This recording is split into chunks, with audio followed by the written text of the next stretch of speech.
Toen Galilei in de 17e eeuw ontdekte dat de aarde om de zon draaide in plaats van omgekeerd, was dat voor veel mensen een grote schok. Zij hadden tot dan toe de overtuiging gehad dat de mens in het centrum van de kosmos stond. En zij hadden daarop ook hun gehele levensovertuiging gebouwd. En nu bleek dat ineens niet het geval te zijn. De theorie van Foucault kan men verduidelijken door vast te stellen dat hij eigenlijk met betrekking tot de cultuur een soort van Galilei-standpunt inneemt. Immers met name sinds de tijd van Galilei heeft men eigenlijk, wat de cultuur betreft en de maatschappij, gedacht dat de mens daar wel in het centrum stond. Hij heeft ze tenslotte gemaakt. En Foucault ontkent dit. Niet het subject telt in de cultuur, zegt hij, maar de structuur, het algemene.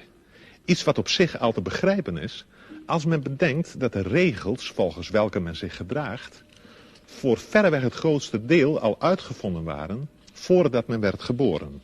En dat de naam van de uitvinder ons volstrekt onbekend is.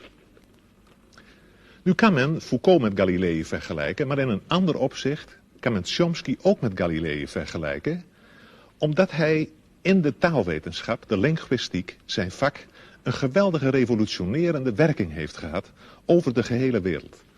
Chomsky heeft in de linguïstiek een ware omwenteling veroorzaakt.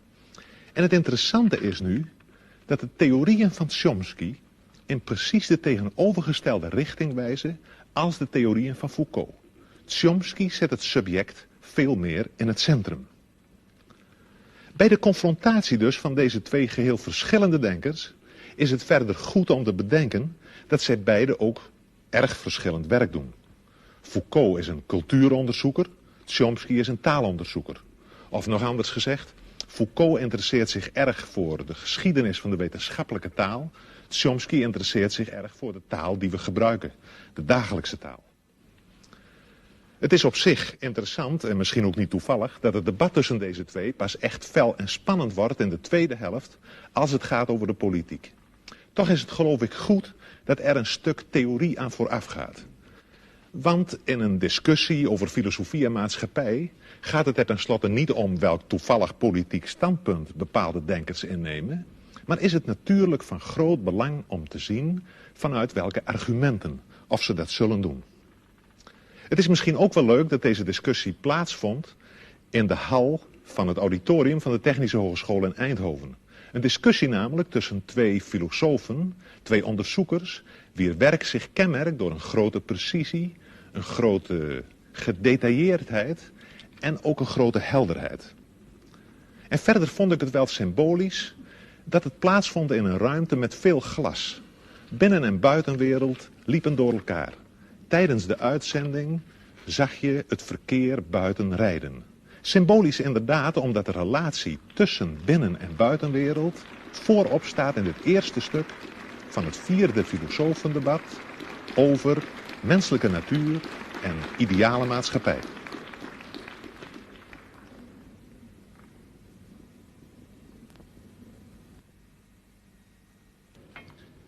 Ladies and gentlemen, welcome at the 4th debate of the International Philosophers Project.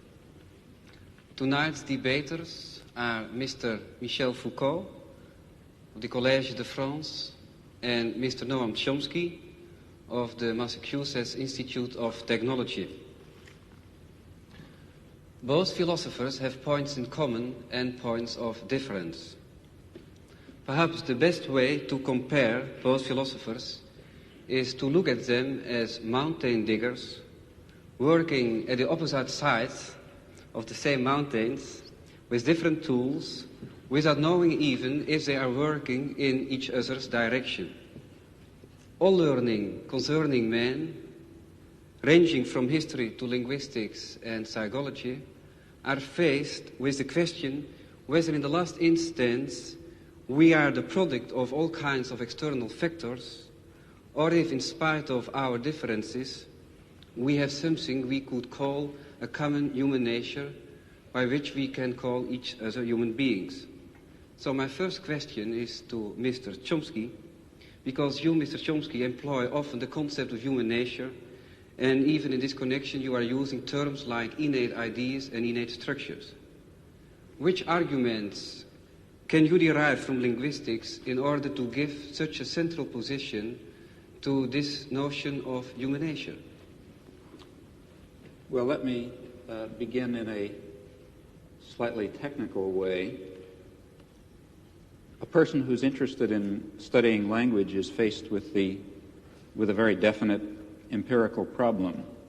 He's faced with an organism, a mature, let's say, adult speaker, who has somehow acquired an amazing range of abilities which enable him in particular to say what he means, to understand what people say to him, to do this in a fashion that I think it's proper to call highly creative. Now, the person who's acquired this intricate and highly articulated and organized collection of abilities, the collection of abilities that we call knowing a language, that person has been exposed to a certain experience. He has been presented in the course of his lifetime with a certain amount of data, of direct experience with the language. And we can investigate the data that's available to this person. And having done so, in principle, we're faced with a very clear and a reasonably clear and well-delineated scientific problem, namely the problem of accounting for the gap between the really quite small quantity of data, small and rather degenerate quantity of data that's presented to the person, to the child, and the very highly articulated, highly systematic, profoundly organized resulting knowledge that he somehow derives from this data. Furthermore, even more remarkable, we notice that in a wide range of languages, in fact all that have been studied seriously, there are remarkable limitations on the kinds of system that emerge from the very different kinds of experience to which people are exposed. Well, there's only one possible explanation for, what one can say in a rather schematic fashion, for this remarkable phenomenon, namely the assumption that the individual himself contributes a good deal, an overwhelming part, in fact, of the general schematic structure and perhaps even of the specific content of the knowledge that he ultimately derives from this very scattered and limited experience. That is, to put it rather loosely, the child must begin with the knowledge, certainly not with the knowledge that he's hearing English or Dutch or French or something else, but he does start with the knowledge that he's hearing a human language of a very narrow and explicit type that permits a very small range of variation. And it's because he begins with that highly organized and very restrictive schematism that he's able to make the huge leap from scattered and degenerate data to highly organized knowledge. And I would claim then that this instinctive knowledge, if you like, this schematism that makes it possible to derive complex and intricate knowledge on the basis of very partial data, is one fundamental constituent of human nature. But then I assume that in other domains of human intelligence and other domains of human cognition and even behavior, something of the same sort must be true. Well, the collection of this mass of innate schematisms, innate organizing principles, which guides our social and intellectual and individual behavior, that's what I mean to refer to by the concept of human nature. Well, Mr. Foucault, if I'm thinking at your books like Histoire de la folie et Les mots et les choses, I got the impression that you are working on a completely different level and also just with an opposite aim, opposite goal. If I'm thinking about the word schematism in relation to human nature, then you are just trying to work out that there are several periods, several schematisms. What do you think about this? Well, if you permit, I will answer in French because my English is so bad that I would be ashamed to answer in English. Là, il est vrai que je me méfie un peu de cette notion de nature humaine. Mais je m'en méfie pour la raison suivante. Je crois que parmi les concepts parmi les notions dont une science peut se servir, il y a évidemment des notions qui sont d'un niveau, qui ont une élaboration, qui est une fonction différente. Par exemple, prenons le cas de la biologie. À l'intérieur, dans le domaine de la biologie, vous avez des concepts qui sont plus ou moins bien établis, comme le concept de réflexe. Bon. Et puis, vous avez d'autres notions qui sont en quelque sorte des notions périphériques. Des notions périphériques qui ne jouent pas un rôle en quelque sorte organisateur à l'intérieur de la science, des concepts qui ne sont pas des instruments d'analyse, des concepts qui ne sont pas descriptifs non plus. Ce sont des notions en quelque sorte qui servent simplement à indiquer des problèmes ou encore qui servent à indiquer des domaines d'objets à étudier. Prenez par exemple, il y a une notion comme ça qui a, je crois, été très importante dans l'histoire de la biologie. C'est tout simplement la notion de vie. Bon, au XVIIe ou au XVIIIe siècle, les gens qui étudiaient la nature ne se servaient pas du concept de vie. Ils classaient les êtres naturels, qu'ils soient vivants ou non vivants, dans une espèce de grand tableau ou de grande hiérarchie. La vie était une notion dont ils ne se servaient pas et dont ils n'avaient pas besoin. Et puis, à la fin du XVIIIe siècle, un certain nombre de problèmes se sont posés, comme par exemple les problèmes de l'organisation intérieure de ces êtres dont on avait fait la classification. Ou bien encore, avec les progrès du microscope, le microscope d'Amici, on a vu apparaître tout un tas de phénomènes qui n'avaient pas été jusque-là encore perçus et dont les mécanismes, dont le fonctionnement n'était pas encore clair. Les progrès de la chimie ont fait également apparaître les problèmes concernant les rapports entre les réactions chimiques et les processus physiologiques de l'organisme. Et voilà que tout un domaine d'objets est apparu, domaine d'objets absolument nouveau pour le biologiste, et c'est cela qui a été appelé la vie. Et la vie, c'était une notion qui servait à indiquer le champ des objets et des domaines nouveaux que la science avait à parcourir. Bon, et je dirais, comme ça, en historien des sciences, si vous voulez, que la notion de vie a été un indicateur épistémologique, un index des problèmes à parcourir, et je me demande si on ne pourrait pas dire la même chose de la nature humaine.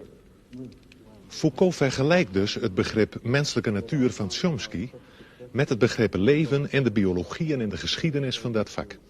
En hij doet dat omdat hij dat begrip menselijke natuur eerder ziet als een aanwijzing voor een onderzoeksprogramma dan als een aanwijzing voor het feit dat de mens uit zichzelf zo verschrikkelijk veel klaar zou kunnen spelen. Voor hem is dat begrip menselijke natuur eigenlijk een soort van wetenschappelijk boodschappenlijstje en niet meer dan dat. En Chomsky wil dit wel accepteren als maar duidelijk is dat vakken als biologie, fysiologie en neurologie voorlopig nog helemaal niet over de middelen beschikken om die menselijke natuur en dat taalvermogen adequaat te kunnen beschrijven. Vrij vroeg is het debat zo aangeland op een punt waar het gespreksleider elders de grootste moeite zal kosten om de partners met elkaar in contact te houden. Voor een deel ligt het natuurlijk aan de taal die ze spreken, maar voor een veel groter deel ligt dat aan het feit dat Chomsky en Foucault ieder in een verschillende denkwereld zitten, zodat hun begrippen heel gemakkelijk langs elkaar heen glijden. We krijgen eigenlijk het merkwaardige schouwspel te zien van twee breinen die gelijktijdig aan het denken zijn en om de beurt een begrip oppikken uit het betoog van de ander, om dit begrip dan vervolgens te belichten vanuit hun eigen denksysteem. Daarbij speelt dus voor Chomsky een grote rol dat begrip creativiteit, waarover nu een heel groot stuk van het debat zal gaan. Voor Chomsky is creativiteit eigenlijk een kenmerk van alle mensen. Iedereen werkt ermee. De verkeersdeelnemer, die ter plaatse in een onverwachte situatie moet gaan bedenken wat hij zal doen. De opvoeder, die niet terug wil vallen op autoritaire gedragspatronen en tegenover een lastige pupil zelf nieuw gedrag moet uitvinden. Maar vooral geldt deze creativiteit voor het kind dat een taal leert en dat daarbij merkwaardigerwijze leert om zelf nieuwe taal te produceren, te maken. Foucault staat daar tegenover. Hij vraagt voortdurend de aandacht voor het zogenoemde epistemologische veld waarbinnen de menselijke activiteit plaatsvindt. Dit epistemologische veld, oftewel episteme, wordt in het profiel omschreven als het geheel van niet bewuste regels die de algehele organisatie van onderling gescheiden velden van kennis beheersen. Foucault spreekt ook over tableau, hij noemt het ook systeem van elementen en in het debat valt ook het woord grille, tralie of rooster. We kunnen misschien het best spreken van een netwerk waarbinnen iedereen in een bepaalde cultuur denkt of hij wil of niet. Het zijn eigenlijk regels waaraan het denken van iedereen gehoorzaamt en met behulp waarvan iedereen zoekt naar bepaalde identiteiten, samenhangen enzovoort. En dit netwerk nu is niet de uitvinding van bepaalde individuen. Het bepaalt veel eer de regels van de denken- en doegewoonten, van het denken- en doespel dat we cultuur noemen en waaraan ieder individu eigenlijk onderhorig is. Een dergelijk netwerk is ook geen ding of idee, maar het ligt precies tussen ding en idee in.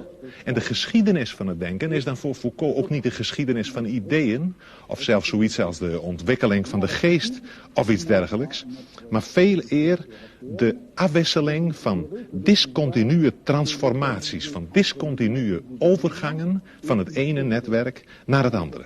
Dat is dus een heel andere aanzet dan die van Chomsky, bij wie die creativiteit in het centrum staat. En het is duidelijk dat we op dit punt bij Foucault weer diezelfde onttroning van het subject tegenkomen, waarover we in verband met Galilei in het begin reeds gesproken hebben. De filosofie van Foucault is een filosofie waarbij de filosoof zelf eigenlijk voortdurend uit het beeld verdwijnt.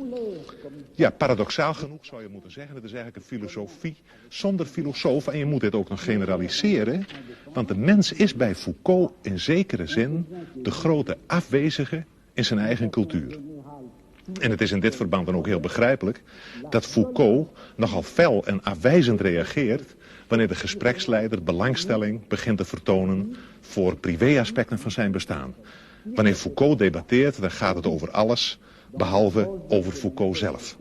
Dit dus ter introductie op dit volgende, vrij uitvoerige theoretische stuk van het debat, dat eigenlijk maar voortdurend allerlei aspecten van één hoofdvraag behandelt, en wel de vraag: in hoeverre is de mens in staat iets nieuws te ontdekken, en als dat zo is, hoe moeten we het dan begrijpen?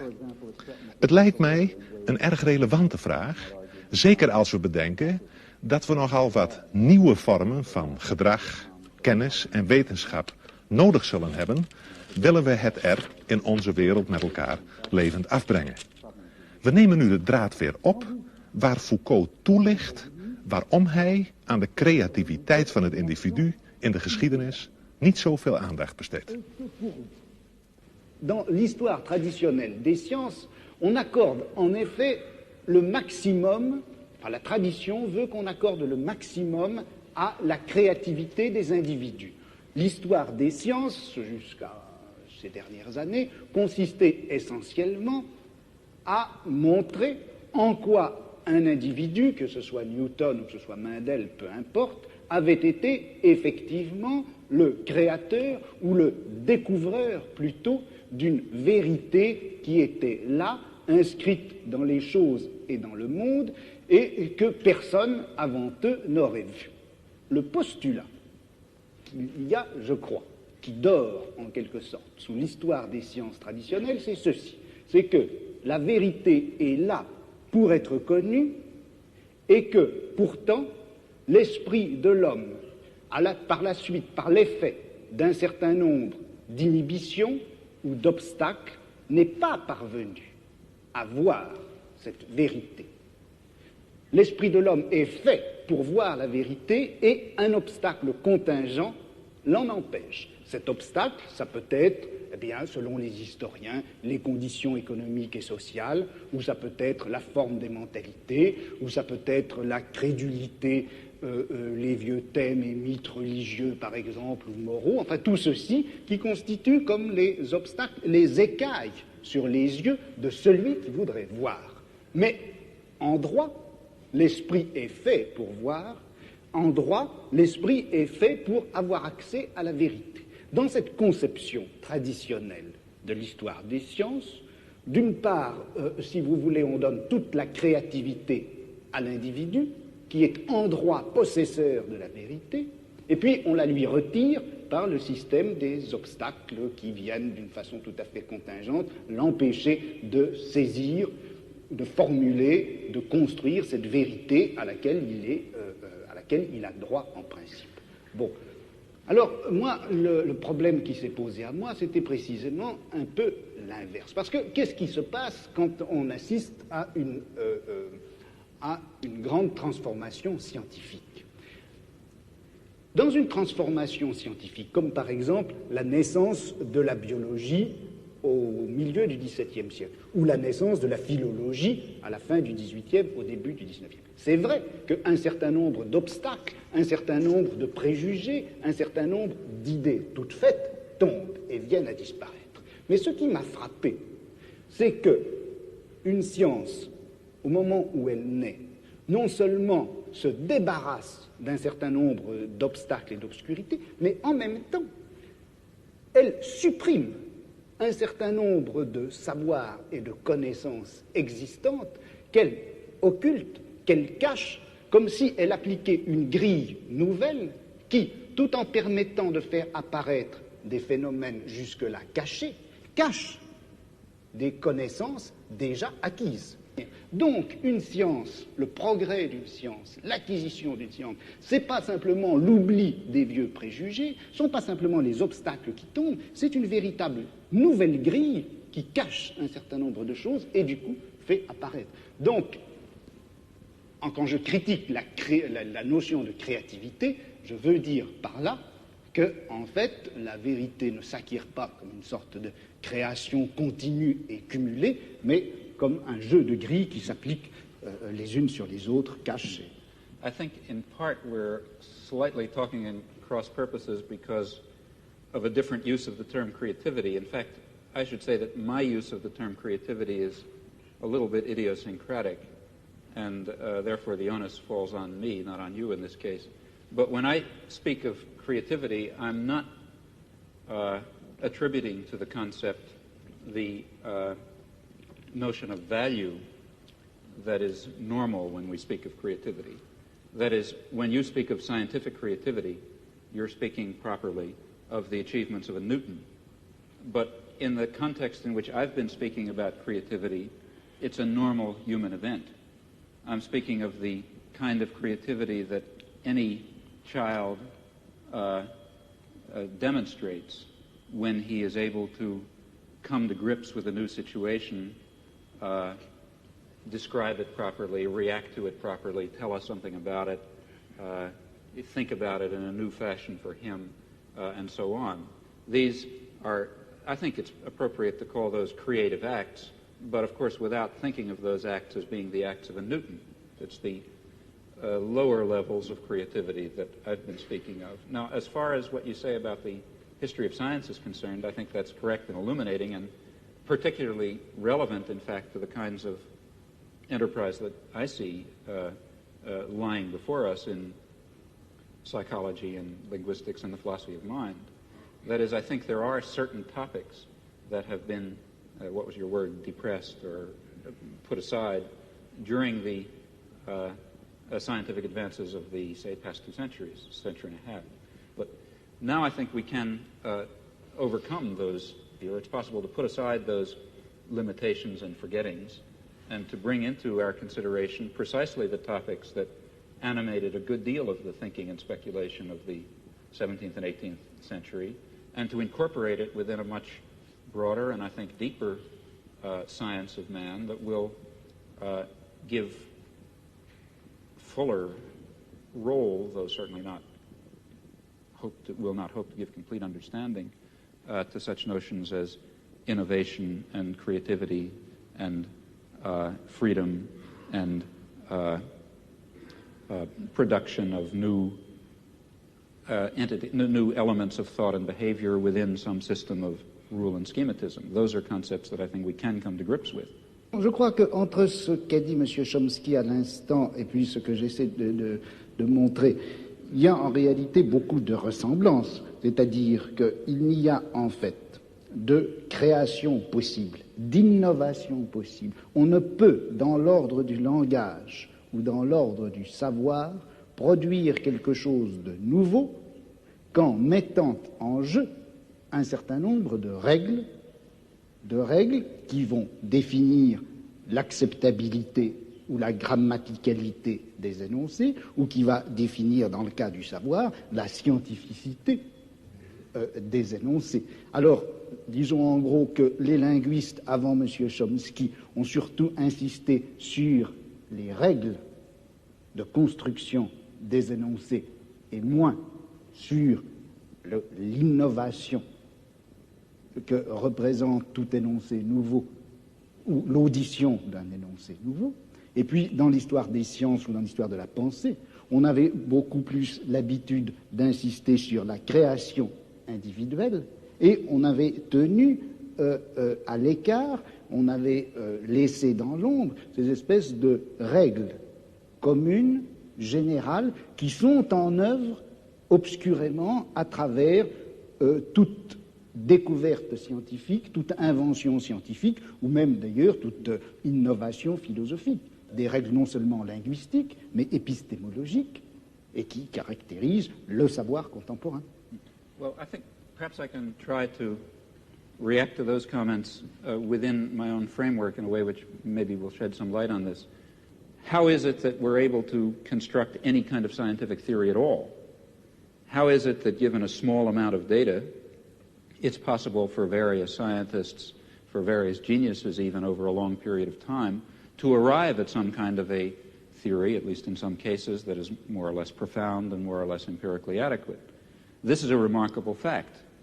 And in fact, if it were not the case that these scientists, including the geniuses, if they didn't have built into their minds somehow, obviously unconscious, specification of what is a possible scientific theory, then this inductive leap would certainly be quite impossible.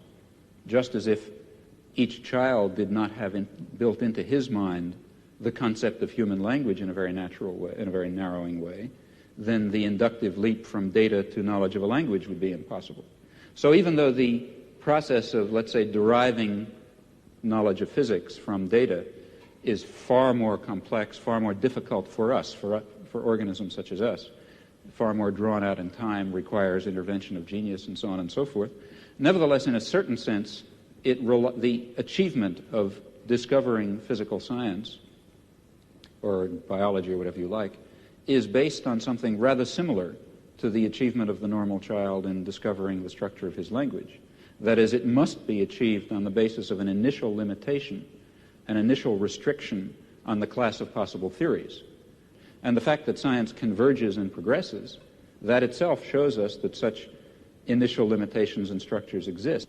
That is, I don't think that scientific progress is simply a matter of a cumulative addition of new knowledge and absorption of new theories and so on. Rather, I think it has this sort of jagged pattern that you describe, forgetting certain problems and leaping to new theories and so on and so forth. Et transformant les mêmes connaissances. Right. But I think that the explanation for that, so I think one can perhaps hazard an explanation for that fact. And oversimplifying grossly, I really don't mean what I'm now going to say literally. It's as if, as human beings, a particular biologically given organism, we have in our heads, to start with, a certain set of possible intellectual structures, possible sciences. Okay? Now, in the lucky event that some aspect of reality happens to have the character of one of these structures in our mind, then we have a science. And it's because of this limitation, initial limitation in our minds to a certain kind of possible science, it's precisely that provides the tremendous richness and creativity of scientific knowledge. That is, if it were not, it's important to stress that.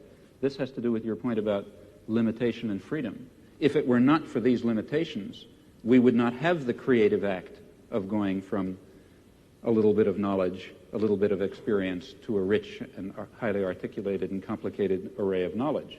It's precisely because of that that the progress of science, I think, has the erratic and jagged and transformational character that you describe. And that doesn't mean that everything is ultimately going to fall within the domain of science. Quite the contrary. Personally, I believe that many of the things we would like to understand, and maybe the things we would most like to understand, such as the nature of man or the nature of a decent society or lots of other things, might really be outside the scope of possible human sciences. Well, I think we have now two questions out of this statement. One question is, if you can agree, Mr. Foucault, do you agree with the statement about a combination of limitation, fundamental limitation? Not a combination. C'est pas une affaire de combinaison. Il n'y a de créativité possible qu'à partir d'un système de règles. Ce n'est pas un mélange de régularité et de liberté. Une liberté ne s'exerce réellement que sur fond et à partir d'un réseau de régularité.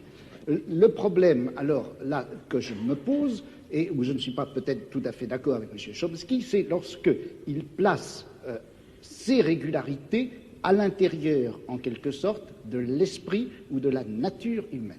Je me demande si le système de régularité, de contraintes qui rendent possible une science, on ne peut pas les trouver ailleurs, en dehors même de l'esprit humain, dans des formes sociales, dans des rapports de production, dans les luttes de classe, etc. Mais quand même, qu'est-ce que la raison pour vous de parler de temps en temps de la mort de l'homme ou du fin de la période 19e, 20e siècle, n'est-ce pas? Mais ça n'a pas de rapport avec ce que nous disons, là. Ah, je ne sais pas, parce que je pense à... quand je traite d'appliquer, qu'est-ce que vous avez dit, à votre notion anthropologique. Vous avez refusé déjà de parler sur votre propre créativité et liberté, n'est-ce pas? Alors, qu'est-ce qu'elle a raison? Quelles sont les raisons psychologiques, je me demande? Mais quelles sont peut-être... vous le demandez, mais moi je mais quelles sont les raisons, laissons-nous dire, plus objectives peut-être pour vous, votre conception de savoir, de la connaissance, de la science, pour refuser de répondre à des questions personnelles, n'est-ce pas? Ça a à faire quelque chose avec votre conception de la société. Alors, quand il y a un problème ici pour vous, qu'est-ce que sont les raisons de faire un problème d'une question personnelle? Non, je ne fais pas du tout un problème d'une question personnelle, je fais d'une question personnelle une absence de problème. C'est-à-dire que dans toute l'histoire traditionnelle de la pensée, des idées et des sciences, on s'est toujours posé le problème de savoir à quel âge Newton avait dû être sevré pour concevoir la gravitation universelle. À quelle époque est-ce que Cuvier avait rencontré sa première maîtresse pour pouvoir finalement découvrir les fossiles, l'anatomie comparée, etc. Ce genre d'analyse, enfin que je caricature, ce genre d'analyse est, je crois, sans intérêt. Il est beaucoup plus intéressant de saisir les transformations d'un savoir en général à l'intérieur à la fois du domaine général des sciences et également de ce domaine en quelque sorte vertical que constitue une société, une culture, une civilisation à un moment donné. Et quand on saisit l'ensemble de la transformation, à ce moment-là, eh bien, on s'aperçoit que les petits événements individuels de la vie du savant n'est pas important.